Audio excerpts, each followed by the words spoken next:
Hi everyone, this is Mr. Milburn again. I was going to do a little tutorial on how to get into Prodigy, which is one of the math games that they can play online.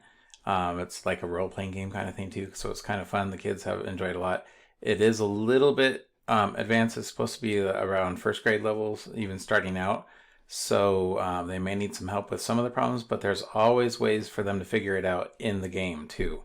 And if they've done a lot of math, they should be able to get pretty far on their own.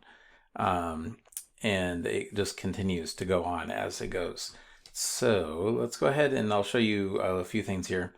I did send you these letters in your email yesterday for my English class. My Chinese class, you should have gotten those from Miss Young.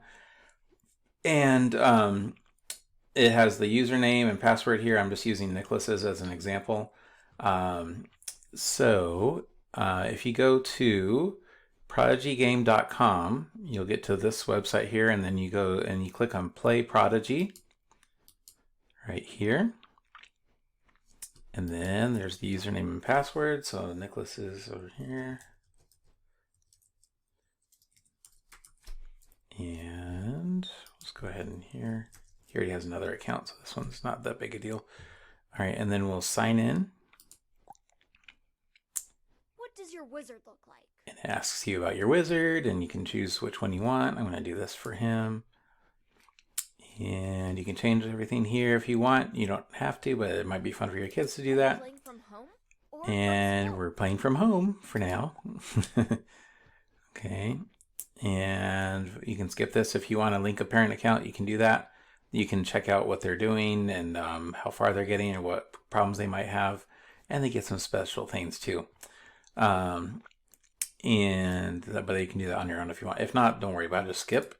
And then you choose a world you want to go into. Let's say we'll do Wolf. Let's try one of the, this tells you how many wizards are online. So there's at least 4 in here. There's 3 in here.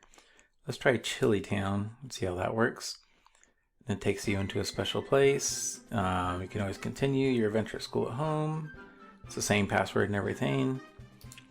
And hello. Okay, so it goes through this whole thing here. Oh, sorry, there's a next button here. And then I'll just go through this quickly so you can see how the math problems work once they get outside here. Let's go into this land here. Who might you be? And you can choose your name. Let's do Aiden. That sounds good. Nice Okay. to meet you. All right. Let's head over. And Hey, oh, look, a somebody's monster. coming over. A monster. Monsters can be found everywhere, but they're pretty tame. Interesting. This one seems a bit grumpy. Okay, let's see.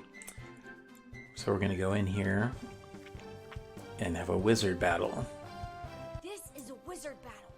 And it'll tell you about that. We'll go ahead and go on. Cast a spell. And then you Just choose a one. spell that you want to cast. Some of them you can't do yet, so you just choose this one.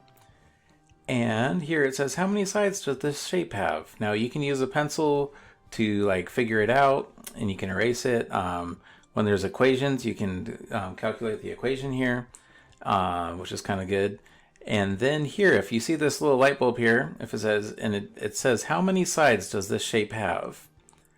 A side, and it'll read it to you. A straight edge of a shape. A side is a straight edge of a shape. So it'll tell you each side is here, here, and here, and it'll read everything to you. You can also have this. How many sides does this shape have? It'll read the question to you, and you can count 1, 2, 3, 4 because it's a rectangle. And then you put 4 in, and then you cast your spell. It'll tell you if you're correct. Then you cast your spell, and he loses some experience there, or life. Okay, and then you can just do that again. And it does a different one. Of course, it changed the way it was located, but it's still the same thing. Again, they can look at the clue here and what a side means, and they can also does this shape have? Hear the whole question. And when they're looking in the clue, they can listen to the clue. A straight edge of a shape. Okay, and then they can go and put their answer in, and then it'll cast a spell again.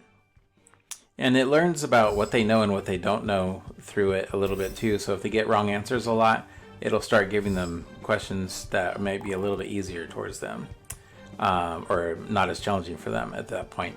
And they'll be able to get new wands and different spells and things like that. And then they'll be able to get little buddies and like other pets and things like that. It's kind of like other role-playing games, but this one is definitely based on developing their math skills. So that's kind of how it's a little bit more fun. And some kids play this for an hour or two, and then they just don't know that they're actually learning a lot at the same time. So it's kind of fun. So that's pretty much how that goes. I hope that was useful information for you, and I hope they can have some fun playing some Prodigy. Of course, limit the screen time, but you know they can have this once a day or so, and that can be some of their English time during the day, especially for their math. Okay. All right. Well, thank you. Talk to you next time. Bye.